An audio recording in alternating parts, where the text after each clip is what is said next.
Assalamualaikum warahmatullahi wabarakatuh. Bismillahirrahmanirrahim. Alhamdulillahi rabbil alamin. Allahumma salli ala sayyidina Muhammad wa ala ali sayyidina Muhammad, amma ba'du. Selamat pagi anak-anak sekalian, adik-adikku semuanya. Apa kabar hari ini? Ya, mudah-mudahan kalian semua selalu diberikan oleh Allah SWT kesehatan dan keberkahan. Amin amin ya robbal alamin.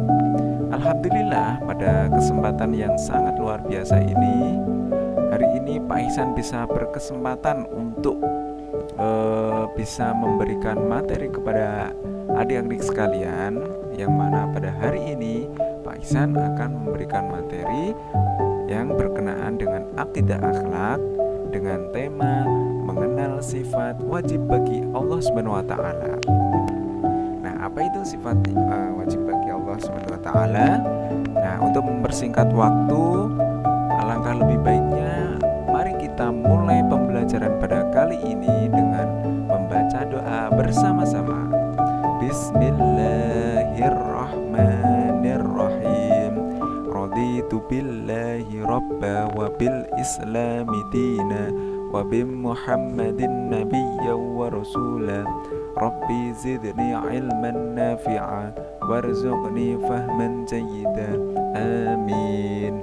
Nah, pembelajaran telah kita buka dengan pembacaan doa.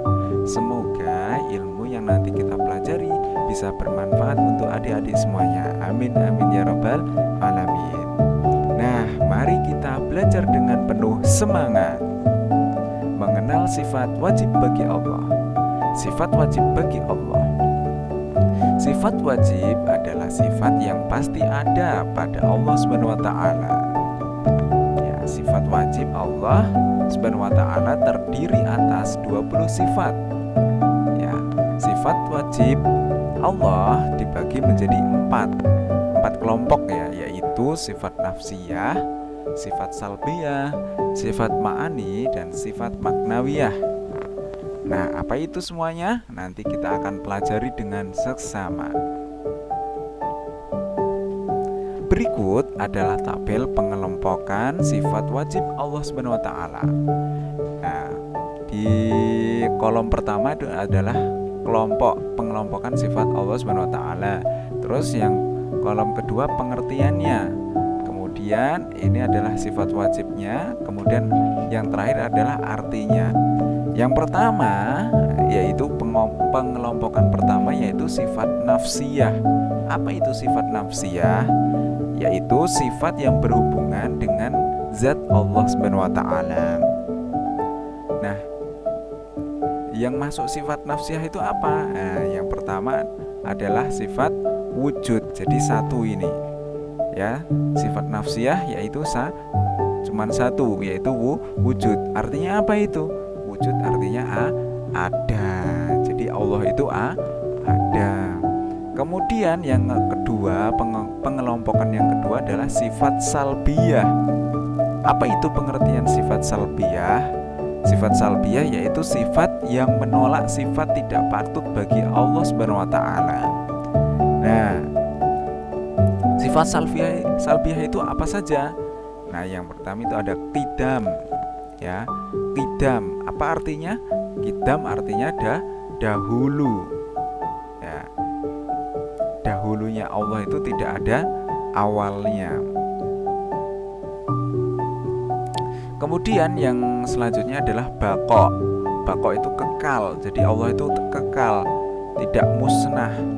Jadi tidak fana. Allah itu kekal. Kemudian yang nomor 4, mukhalafatul lil hawadisi. Mukhalafatul lil hawadisi. Apa itu artinya? Allah itu berbeda dengan makhluknya. Jadi beda dengan makhluknya. Ya, Allah tidak makan, tidak minum. Kalau makhluknya itu makan, butuh minum, butuh bernafas. Tapi Allah itu tidak. Kemudian yang 5 selanjutnya sifat salbiyah yaitu qiyamuhu binafsihi. Qiyamuhu binafsihi, berdiri sendiri. Jadi Allah itu berdiri sendiri, tidak butuh dengan makhluk.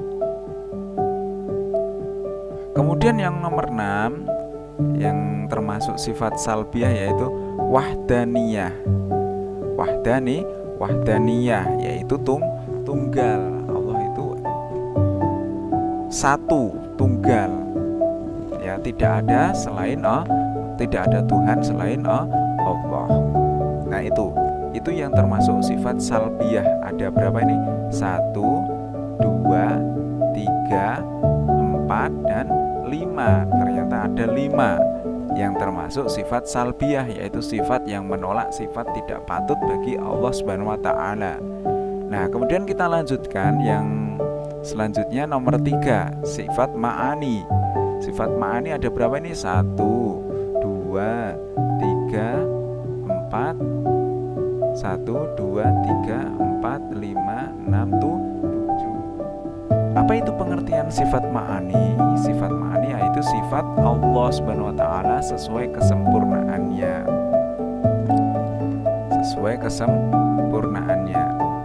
Nah, yang pertama adalah kudrat. Ya, kudrat artinya apa? Kuasa. Allah itu berkuasa. Kemudian irodat, berkehendak. Ya. Kemudian ilmu itu mengetahui. Kemudian hayat hidup. Kemudian sama artinya mendengar. Kemudian basor, melihat, artinya kalam itu berfirman. Kemudian yang selanjutnya yaitu nomor 4.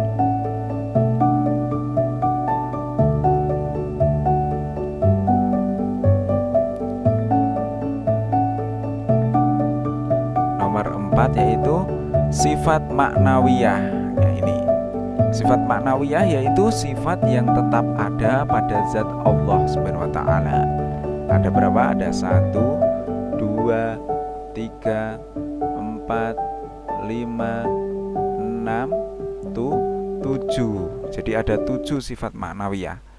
Yang pertama adalah qadiron, artinya yang maha kuasa.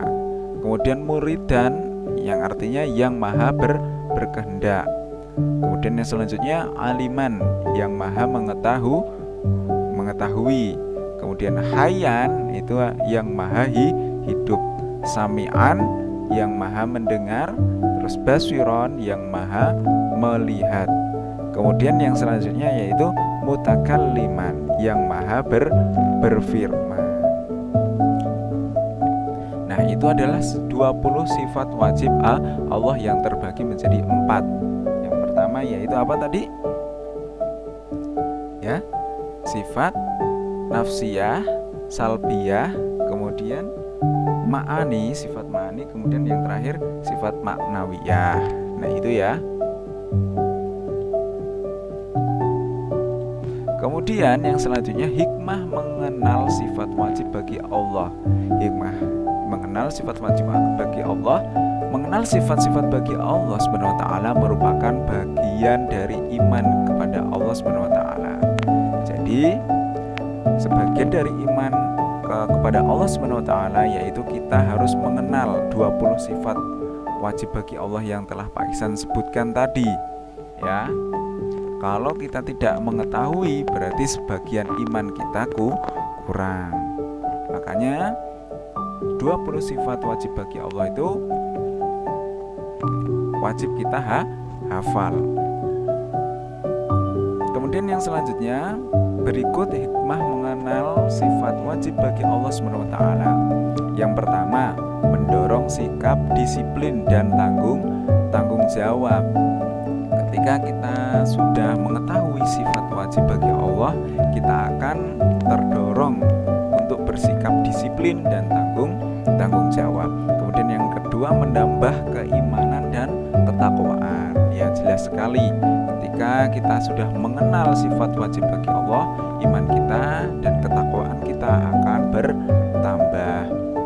Kemudian yang selanjutnya nomor 3, memperkuat keyakinan bahwa hanya Allah Subhanahu wa taala yang berhak disembah. Karena apa?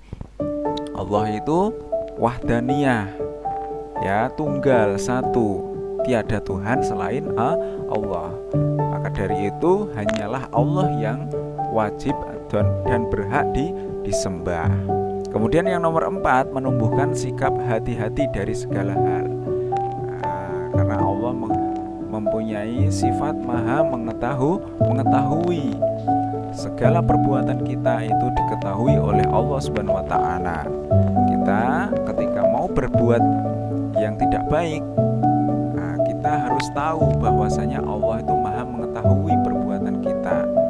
Nah, setiap amal perbuatan kita itu dicatat oleh Allah Subhanahu wa taala. Amal baik dicatat, amal buruk dicatat. Giliran nanti ketika ditimbang amal kita, ketika amal kita itu kok berat di amal jeleknya, maka akan dimasukkan ke neraka. Kemudian kalau berat di amal baiknya, maka dimasukkan ke surga. Makanya kita harus hati-hati dari segala hal, bahwasanya Allah selalu mengawasi kita.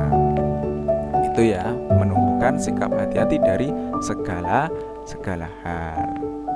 Nah, kemudian kita akan menyanyikan pujian ya, atau pujian sifat bagi Allah Subhanahu wa taala. Nah, nanti Pak Ihsan ajarkan cara menyanyikannya. Bagaimana, sudah siap? Ya. Mari kita mulai. Allah wujud qidam baqa mukhalafatul lil hawadithi qiyamuhu binafsihi wahdaniyah qudrat iradat ilmu hayat sama basar kalam qadiran muridan aliman hayan sami'an basiron mutakaliman basiron mutakaliman. Ya, Pak Ihsan ulangin ya, silahkan bisa diikutin oleh adik-adik semuanya. 1, 2, 3. Allah wujud qidam baqa mukhalafatul lil hawadithi qiyamuhu binafsihi wahdaniyah qudrat iradat ilmu hayat sama basar kalam qadiran muridan aliman hayan sami'an basiran mutakaliman basiran mutakaliman. Nah, itu ya kira-kira lagunya. Silahkan bisa dihafal, diulang-ulang, dihafal. Gampang ya kalau menyanyikan. Kalau menghafal memakai lagu pasti lebih cepat, memudahkan untuk menghafalnya adik-adik semuanya. Mungkin itu cukup sekian yang bisa Pak Ihsan sampaikan. Mudah-mudahan apa yang telah disampaikan oleh Pak Ihsan tadi bisa dihafal oleh adik-adik semuanya dengan menggunakan lagu ya tentunya. Nah, cukup sekian dulu dari Pak Ihsan. Pak Ihsan mohon maaf apabila ada kesalahan. Tetap semangat belajarnya, jaga kesehatan ya. Pak Ihsan akhiri, wabillahi taufiq wal hidayah. Wassalamualaikum warahmatullahi wabarakatuh.